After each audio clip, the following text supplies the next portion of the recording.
In POE2, you can summon minions to fight alongside you, or if you choose, do all of the fighting for you. This video will teach you everything I know after playing a heavy minion-focused build. I'm gonna go over every minion, support gem, and interaction I tried out and used during my playthrough. Before I get to the minions themselves, let me explain the primary resource of permanent minions. Permanent minions require a resource called Spirit, and reserves that amount to maintain their summon. As you progress through the campaign, there are 3 bosses that permanently give your character Spirit, up to a total of 100.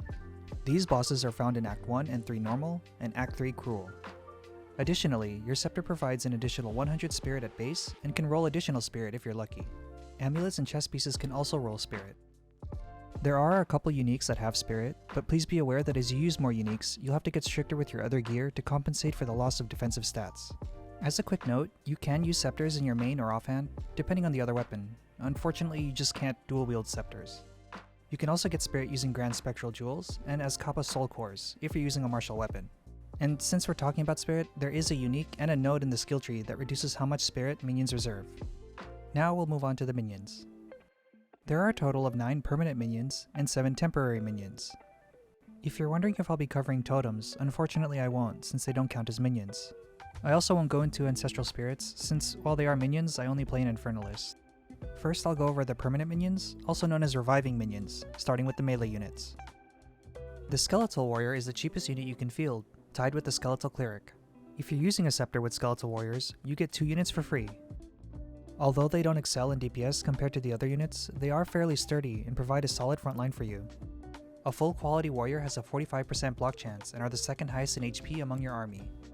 If you compare warriors to reavers, you may notice they deal slightly more damage per hit. However, the stat sheet doesn't tell the full story. Warriors lose out to reavers DPS wise because reavers actually hit twice per swing, which isn't shown, and warriors lack a command ability. For warriors that come free with your scepter, I typically slot in random support gems like Maim and Withering Touch or Pin. You can't increase the number of warriors you summon from the scepter, so it doesn't really make sense to equip them with more valuable support gems. For the actual Skeletal Warrior skill gem, I typically use physical and melee support gems to improve their damage. This would be gems like Heavy Swing, Brutality, or Leftover Minion or Physical Masteries. For a more supportive option, I find that Splinter is plenty strong at passively breaking armor. If my army composition doesn't rely on snipers as my primary DPS, then Heft is pretty strong for any physical-based minion. The advantage of using Skeletal Warriors lies in their numbers. One example is sacrificing warriors with Pain Offering rather than your more expensive and higher DPS minions. You would think with their highish HP that they would be great with Infernal Legion. Unfortunately, Infernal Legion is kind of weird, especially with the way ailments work in POE2. In case you wanted to utilize the Ignite effect provided by Infernal Legion, you should know that only one instance of Ignite can damage an enemy at a time, and stronger Ignites take priority over weaker ones. That means, for example in a boss scenario, the Ignite provided by Infernal Legion would only benefit from one Skeletal Warrior, rather than all of them. Additionally, if you're using Infernal Hound, its Ignite would overwrite Infernal Legions if it was stronger. All of this is true for other ailments as well, so for example, slotting in Lacerator and Venom doesn't necessarily benefit from Skeletal Warrior's number advantage. Although you increase the likelihood of inflicting bleed or poison from the sheer number of hits a swarm of warriors can provide, targets would only receive damage from one instance of an ailment at a time. Venom in particular would also be overwritten by Skeletal Sniper's gas arrows. However, since the likelihood of warriors maintaining bleed on a single target is fairly good, you could use the Bloodlust support gem on other melee units like Brutes to improve their damage. Oh, and one more thing about Infernal Legion, if you decide to use it, your clerics won't ever shut up, which is pretty annoying. You should also know that you can reduce the damage minions take from Infernal Legion by increasing their fire resistance.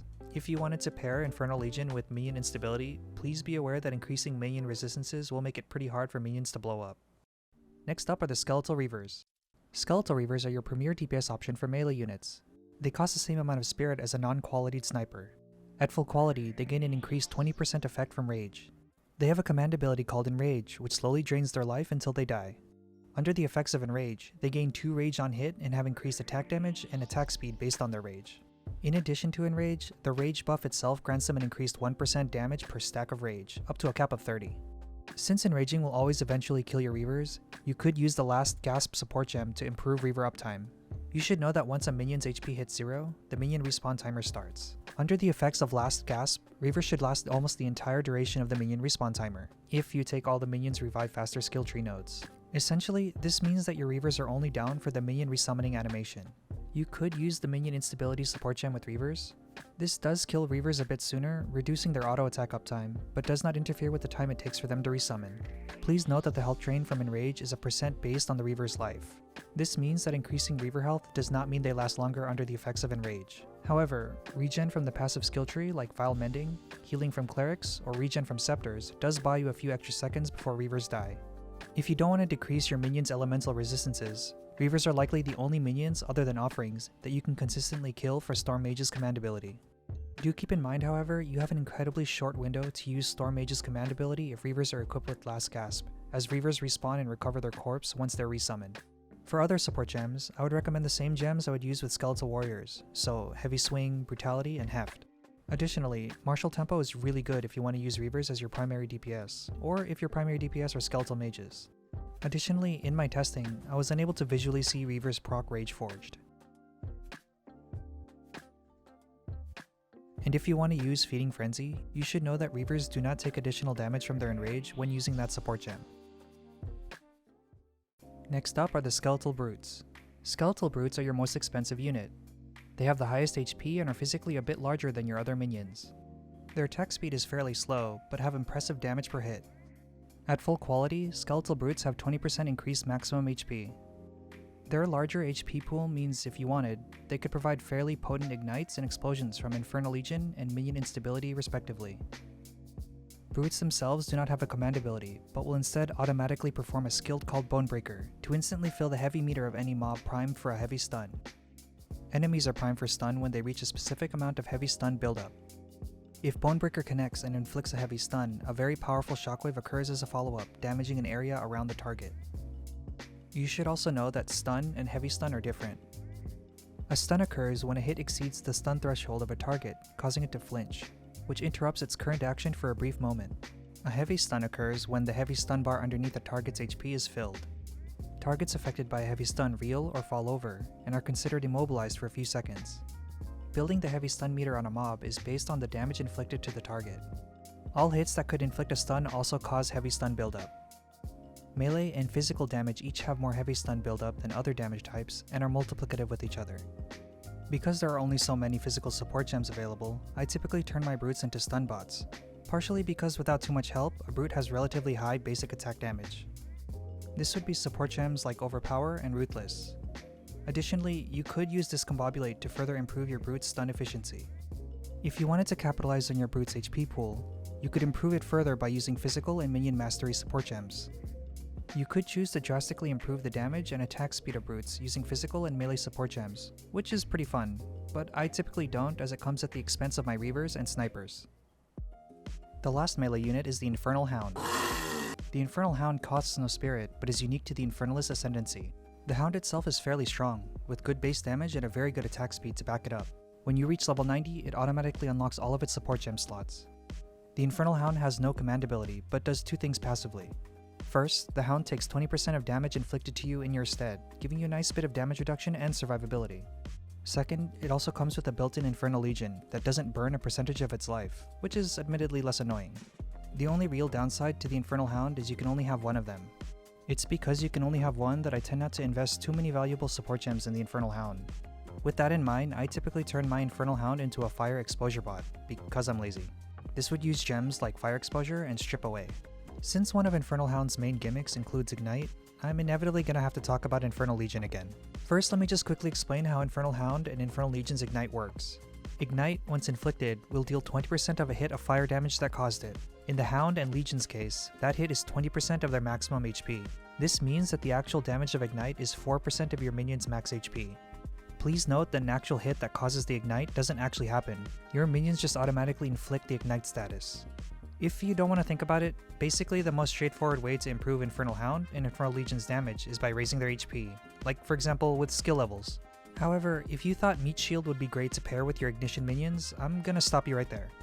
Meat Shield does improve your minions' HP, but remember, it also reduces all damage dealt by 35%. If you take your minions' improved pseudo-ignition hit and reduce it by 35%, you'll find you'll actually have reduced your ignition damage by a tiny bit. You should note that by using Meat Shield, you're reducing your minions' auto attack damage and or skill damage. Basically, I'm telling you not to use it. I checked all this by recording an instance of Ignite damage, both with and without Meat Shield, and found that Meat Shield ignites did a very tiny bit less damage. Because I respect your time, and to make sure this video isn't unnecessarily long, I'm going to throw up some graphics to quickly show what I've learned. Feel free to pause and yell at me in the comments if you find something wrong or things have changed. For other Infernal Hound support gems, you can use Fire and Minion Masteries to increase its damage and health. Additionally, if you don't mind a hit to its auto attacks, Searing Flame does improve the Hound's ignite damage.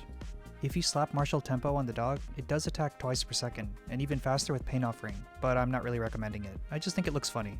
You could also throw in Fire Infusion if none of your other minions are using it. Next we'll cover the ranged options, starting with the Skeletal Sniper. The Sniper is actually pretty cheap, relatively speaking, as Skeletal Snipers gain 10% reduced reservation at max quality. The Sniper has a moderate attack speed and the largest projectile range of any of your ranged units. The Skeletal Sniper has a command ability, Gas Arrow, which shoots an arrow at your cursor, creating a cloud of gas that poisons enemies and can be detonated for huge fire damage. Although they aren't strictly the absolute best in DPS compared to, say, properly supported Frost Mages, Snipers do alright with the right support gems. For example, Sniper Autos, when properly equipped, are capable of clearing entire screens, and with their long projectile range may sometimes pull or even kill enemies off-screen. Additionally, their command ability provides a pretty hefty dot that can be spec'd to shred armor, or as previously mentioned, detonated for huge burst damage. They also don't require that much babysitting, other than the weapon swap resummoning trick to help with positioning. But pretty much every army composition should be weapon swapping, as minion pathing and AI in POE2 is pretty annoying. For those of you who don't know, you can equip a second set of weapons, and for the sake of minions, the weapons don't really matter. In each minion tab, you can allot how many units would be summoned for that weapon set. By setting all minions to 0 in your second weapon set, you can unsummon your army, and when you switch back to your main weapon set, they resummon directly next to you. The added bonus of doing this is if you're in a tight corridor, your minions lose collision with each other. Using this technique prevents scenarios where your units are stuck staring into space at a door or a bridge, and allows them to concentrate their attacks on targets. For support gems, the most important is going to be Scattershot. Although snipers do not benefit from Scattershot the same way arsonists and frost mages do, Scattershot is still worth for the sheer amount of projectiles you can put on the screen. Please note that with Scattershot, your sniper's command ability will fire 2 extra arrows and when detonated can overlap targets in an area.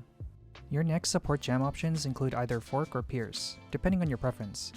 I personally get a lot of use out of Fork, as the coverage provided from all the forking straight projectiles is what enables sniper screen clearing.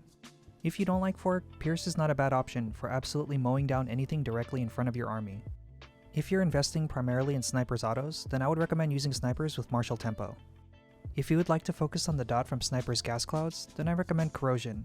Corrosion allows gas clouds to strip armor very easily, and although it's likely overkill, you could use Core Morbidity if you really just hate armor, or would like to get value from Sniper's Scattershot enabled gas arrow. Additionally, you could use Bidding if you're only focused on investing in the Sniper's command ability, and wanted to use damage improving gems elsewhere. For damage, as previously mentioned, you can use Heft. Note that gas arrow's explosions scales with physical damage into fire damage upon detonation. This means Heft improves every facet of Sniper's kit and is generally just a strong pick for snipers. You can use Feeding Frenzy for more damage, and swap Fork for something like Fire Infusion when you're bossing. I would also like for you to take a look at the Skeletal Sniper's tags. You will notice that they are labeled with Physical, Fire, Chaos, and Minion. This means if you have any source of increased skill levels with the same tags, snipers would benefit from it. This is important because at a certain point in your playthrough, the only way to improve minion damage is by stacking skill levels. Generally, this would be plus minion levels on your equipment. Additionally, snipers and frost mages benefit from anointing amulets, as there's a +1 Chaos and a +1 Cold node available in the passive skill tree. Next up are the Skeletal Arsonists. Skeletal Arsonists are a pretty straightforward and powerful unit. They have a pretty good attack speed and convert 70% of their physical damage into fire damage. Arsonists are unique in that they are the only skeletal mage whose auto attacks are not spells. This means that they benefit from martial tempo rather than arcane tempo. As a skeletal mage, Arsonists have a tiny bit of energy shield as a trade-off for the relatively lower HP. Arsonists are also special and have a bit more health and a bit less energy shield compared to the other mages. Skeletal Arsonists also have a command ability called Explosive Demise. Explosive Demise allows Arsonists to detonate your other minions once their life hits a specific threshold. This explosion deals fire damage, and deals additional fire damage equal to 15% of the detonated minion's max HP. Unlike all your other minions whose quality affects their stats, Arsonist's quality only affects their command ability. At full quality, an Arsonist's command ability deals an additional 4% of the detonated minion's max HP. Please note that detonating allied minions kills them, which can trigger effects like Last Gasp. Unfortunately, since the threshold to apply Explosive Demise on an allied minion is relatively low, minion instability may detonate your minions before your Arsonist can. You can, however, use Explosive Demise on minions under the effect of Last Gasp. This means even if your minions explode with minion instability, you can detonate them again. For support gems, you should definitely use Scattershot. Scattershot allows your arsonists to throw 3 bombs that can overlap an area, vastly improving their DPS. Your next options include Martial Tempo and Heft. Since most of your damage will come from arsonist auto attacks, Martial Tempo is nice in offsetting the reduced attack speed from Scattershot. And as arsonist fire damage is converted from physical damage, their autos gain a pretty nice boost from Heft. You could also use Concentrated Effect to improve bomb damage at the expense of each bomb's explosion radius, or use Magnified Effect to get wider explosions. For other damage options, you can use Feeding Frenzy, Fire Infusion, as well as Fire and Minion Masteries. You could also use Fire Penetration if you're lacking or don't have enough fire exposure. You should know that exposure and curses are different and can stack. They can also push monster resistances into negative values. Please be aware that Elemental Penetration only works if the target still has some resistance, and does nothing at 0 resistance. Oh, and if you want to try something dumb with Arsonist, try using Fork. With Fork, if a bomb directly hits a target, it will bounce off in 2 wildly different directions. It's not practical, and often completely misses its target, but it's pretty fun watching an area get carpet bombed. Next up are the Skeletal Frost Mages. The Skeletal Frost Mage is the cheapest among your Skeletal Mages, because at max quality they have 10% reduced reservation. Their basic auto attack Ice Shard is a spell, and improvements to their cast speed will help them attack faster. Because Ice Shards explode, they benefit from Scattershot, similarly to Arsonist, as these explosions can overlap, improving their DPS. Among all of your minions' auto attacks, Ice Shard actually has the highest base crit chance, and actually warrants picking up crit nodes in the skill tree. Additionally, Ice Shards build up freeze, which is a nice bit of CC that can help keep you safe both when mobbing and bossing. Skeletal Frost Mages also have a command ability called Ice Bomb. Ice Bomb drops a crystal in a targeted location and explodes, dealing cold damage in an area when it hits the ground. As Ice Bomb is also a spell, it benefits from things like Spell Echo and Spell Cascade. Do keep in mind that Spell Echo reduces cast speed, which does reduce how often your Frost Mages can auto attack. Before I get to the support gems for Frost Mages, I want to quickly bring your attention to 2 spells that really help Frost Mages shine. First is Eye of Winter. Eye of Winter synergizes nicely with Frost Mages as it inflicts critical weakness on hit. Critical weakness allows targets to have 0.5% more crit chance per stack, up to a cap of 20. Since we don't care about Eye of Winter's damage, feel free to use the lowest level skill gem you have to reduce mana costs.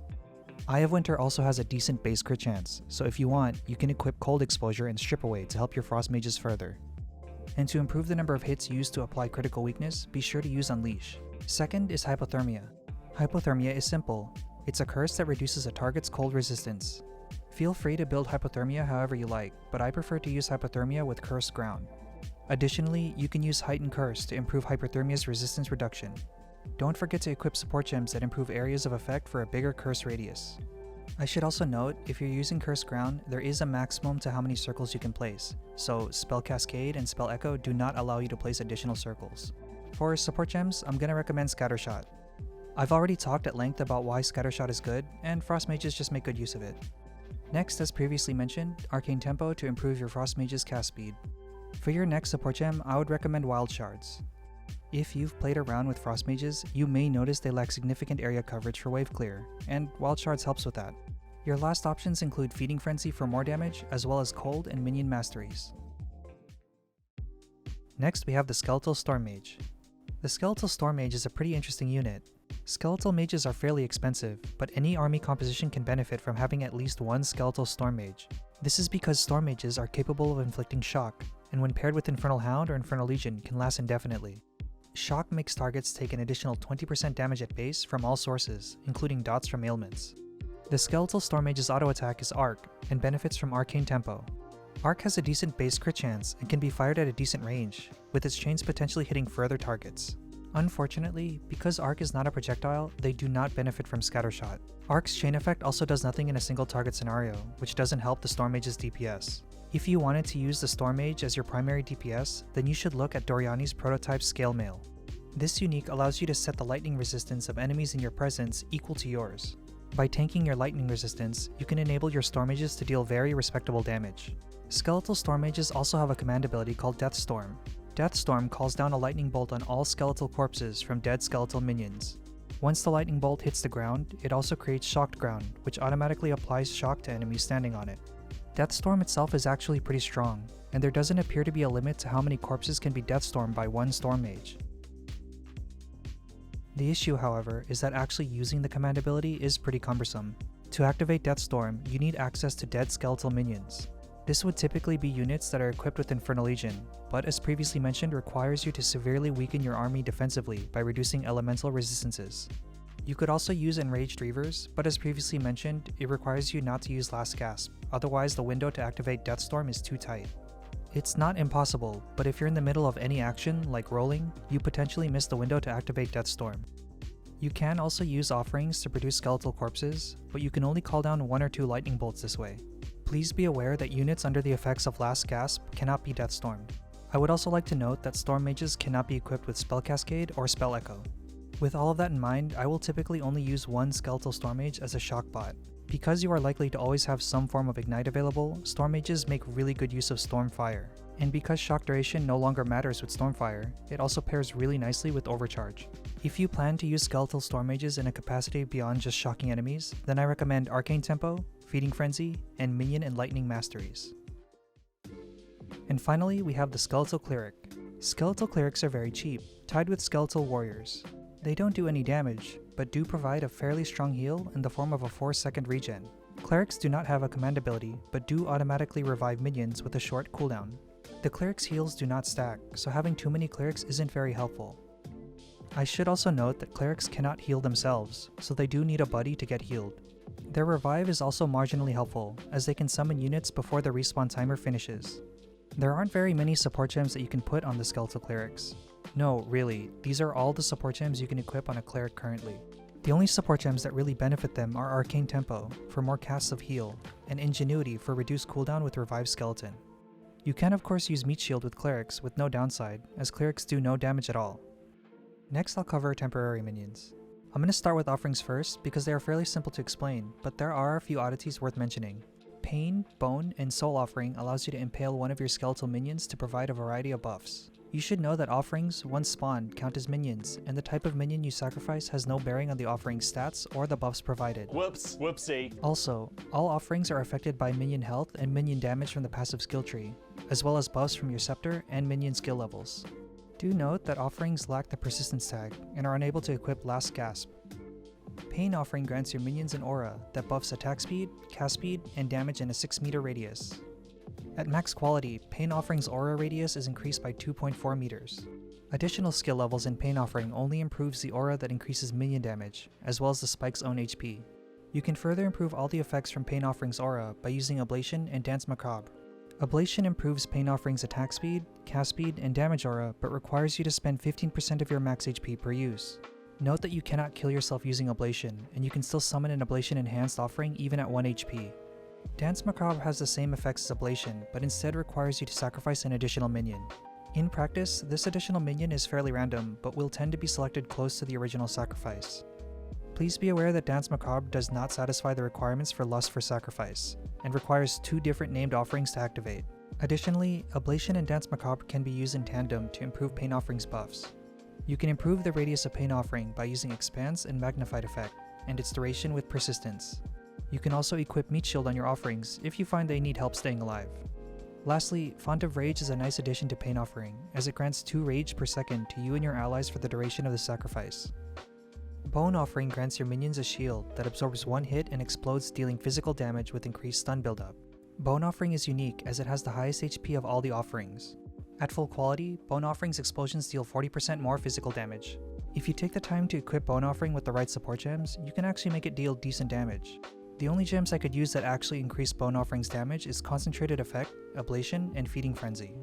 Weirdly, Heft and Dance Macabre do not affect its damage, and I don't know why. But Splinter does work with Bone Offering's physical damage. Note that unlike Pain Offering, your minions aren't required to stay in range of the sacrifice. As long as the Bone Offering exists, your minions will maintain the shield. Also, in my testing, it appears Pain Offering does not improve Bone Offering's damage. Please be aware that non-skeletal minions also receive a shield, such as other offerings, zombies, raging spirits, and bone constructs. Soul Offering grants you increased spell damage. Of all the offerings, it has the shortest duration by default, but at max quality it gains 1 extra second of duration. Additional skill levels improve the spell damage granted to your character. Both Ablation and Dance Macabre improve the spell damage granted to you, and can be used together. You can also improve the duration of Soul Offering using Persistence. Please note that unlike Pain Offering, Soul Offering does not require you to stay within a certain range to receive its effects, and the buff is maintained as long as the offering exists. The next temporary minion I'll cover are the Raging Spirits. The ability to summon Raging Spirits requires 30 spirit. And unlike other temporary minions, Raging Spirits do not require sacrificing minions or corpses to summon them. Only a maximum of 5 spirits can be summoned at a time per spellcast, and only 10 spirits can be active on the field at the same time. At max quality, you can summon one more additional spirit. Additionally, Raging Spirits convert 70% of their physical damage into fire damage. Unfortunately, because their stat sheet shows so little information, it's hard to gauge what support gems work with Raging Spirits. To view any of their stats at all, you'll need to have summoned at least one spirit. Raging Spirits have pretty nice synergy with Cast on Death. For example, if you have low enough resistances, you can equip Infernal Legion and Minion Instability for a quick and easy source of energy. You can also add Feeding Frenzy to improve their damage while allowing them to die a bit sooner. Also, please be aware that for all temporary minions, exhausting their duration for their summon does not count as a death. Do note that because Raging Spirits have so little HP, arsonists may be able to detonate freshly summoned Raging Spirits. This is dependent on how much minion health you invest in the passive skill tree and gain from scepters. You can also add persistence to make spirits last a tiny bit longer. Next are the zombies. Raise Zombie allows you to summon one zombie from a nearby corpse that lasts for 20 seconds. If there are no corpses available, you can use the Sacrifice Spirit Gem to sacrifice skeletal minions in place of corpses. Additionally, if you have power charges, you can summon one empowered zombie per charge without using any corpses. You can only have 10 zombies on the field by default. At full quality, zombies gain an additional 20% movement speed. Zombies naturally take 30% less damage and have the same HP as a Skeletal Reaver. Empowered zombies take 60% less damage and deal 100% more damage with hits, and gain 25% more movement speed. Unfortunately, because the zombie stat sheet does not provide any damage numbers, it's hard to say what support gems work best with zombies. To get a general idea of a zombie's strength, I compared a short clip of an equal leveled warrior, zombie, and empowered zombie with no support gems equipped. Based on the clip, you should likely only be using empowered zombies whenever possible. If you really want to use empowered zombies, the biggest tip I'll give you is to gain charges with Profane Ritual. Then equip it with Unleash to cast 3 rituals, granting you 3 charges fairly quickly. You can also add Fast Forward and Overabundance to end the ritual's effects as quickly as possible. And finally, the last minion. Unearth allows you to send out a cone of bone spikes to summon bone constructs whenever you hit a corpse. By default, bone constructs last 12 seconds, and at max quality gain an extra 4 seconds of duration. You can improve the maximum number of bone constructs you can field by increasing Unearth's skill level. The only limit to how many bone constructs you can summon per cast is based on your corpse availability. An individual bone construct deals slightly more damage than a skeletal warrior. Like zombies, their primary drawback is they require corpses to be summoned. In boss fights where there are likely not many or any corpses, you'll be forced to use Sacrifice to actually summon bone constructs. Keep in mind, Sacrifice is fairly expensive and costs 60 spirit to maintain, as well as reduces the revival rate of your permanent minions. To improve bone construct damage, you can use Heft, Feeding Frenzy, and Brutality. You can actually use Hourglass to improve bone construct's damage, but I'm not really recommending it. I just thought it was interesting. You can also use Persistence to improve bone construct's duration, as well as Magnified Effect for a larger cone area. Well, that's it. Let me know in the comments if I missed anything or if you have any questions. I hope this video was somewhat helpful, as it's basically a compilation of things I wondered about when I first started playing. Anyway, thanks for watching.